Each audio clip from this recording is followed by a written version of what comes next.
America ಹಾಗೂ Iran ನಡುವಿನ ಯುದ್ಧ ಮುಗಿಯೋ ಲಕ್ಷಣಗಳೇ ಕಂಡು ಬರ್ತಾ ಇಲ್ಲ. ಟ್ರಂಪ್ ಸ್ವತಂತ್ರ ನಿರ್ಧಾರಕ್ಕಿದ್ದ 60 ದಿನ ಗಡುವು ಅಂತ್ಯಗೊಂಡಿದೆ. ಹಾಗಾಗಿ ಮುಂದೆ ಯಾವ ರೀತಿಯ ಪರಿಸ್ಥಿತಿ ನಿರ್ಮಾಣವಾಗುತ್ತೆ ಅನ್ನುವಂಥ ಪ್ರಶ್ನೆ ಉದ್ಭವಿಸಿದೆ. ಸೇನಾ ಕಾರ್ಯಾಚರಣೆಗಿದ್ದ 60 ದಿನಗಳ ಗಡುವು ಮುಕ್ತಾಯಗೊಂಡಿದೆ. 1973ರ ಕಾಯ್ದೆಯ ಅನ್ವಯ ಅನುಮೋದನೆ ಪಡೆಯಲೇಬೇಕು. ಅನುಮೋದನೆ ಸಿಗದಿದ್ದರೆ US ಸೇನಾ ಪಡೆಗಳು ವಾಪಸ್ಸಾಗ್ತವ? ಸಂದಿಗ್ಧ ಸ್ಥಿತಿಯಲ್ಲಿ ಡೊನಾಲ್ಡ್ ಟ್ರಂಪ್ ಸಿಕ್ಕಾಕೊಂಡಿದ್ದಾರಾ ಅಂತ ಹೇಳಿಕೆ ಕೊಡೋದು ಸುಲಭ, ಆದರೆ ವಾಸ್ತವದಲ್ಲಿ ಅದನ್ನು ಅನುಷ್ಠಾನಕ್ಕೆ ತರಬೇಕು ಅಂದರೆ ಅದಷ್ಟು ಸುಲಭ ಅಲ್ಲ ಅನ್ನೋದಕ್ಕೆ ಇದು ಮತ್ತೊಂದು ನಿದರ್ಶನ.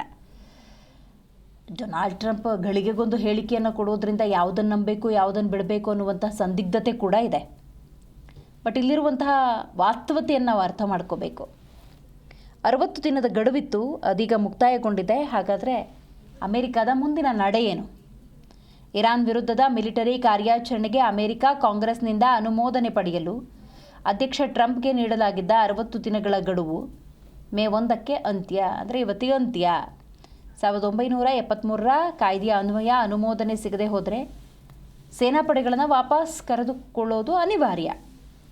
ಯುದ್ಧಕ್ಕೆ ಭಾರೀ ವೆಚ್ಚ ಮತ್ತು ತೈಲ ಬೆಲೆ ಏರಿಕೆಯಿಂದ ಟ್ರಂಪ್ ಆಡಳಿತದ ಒತ್ತಡಕ್ಕೆ ಸಿಲುಕಿದ್ದು, ಹಾಗಾಗಿ ಮುಂದಿನ ನಡೆ ಕುತೂಹಲವನ್ನು ಹೆಚ್ಚು ಮಾಡಿದೆ.